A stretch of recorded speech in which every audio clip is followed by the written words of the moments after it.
موتورت رو یک سره کنی یعنی اینکه موتورت بدون سویچ هم روشن بشه، یعنی اینکه سویچشو گم کردی بتونی روشن کنی بری خونه. پس حتما تا آخرین آموزش همراه من باش.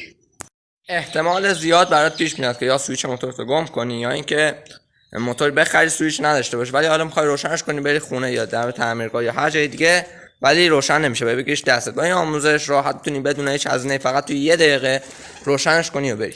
پس تا آخر این ویدیو همراه من باش و بفرست برای دوستات که اونا هم بتونن استفاده کنن. خیلی راحتی است که خودتون راحت بدون هیچ لوازم میتونید انجام بدید. میاید اول کاسه چراغ باز کنید. 2 تا پیچ داره، اکثرا پیچاشون خراب شده، اینجاش چسب دادم مثل من.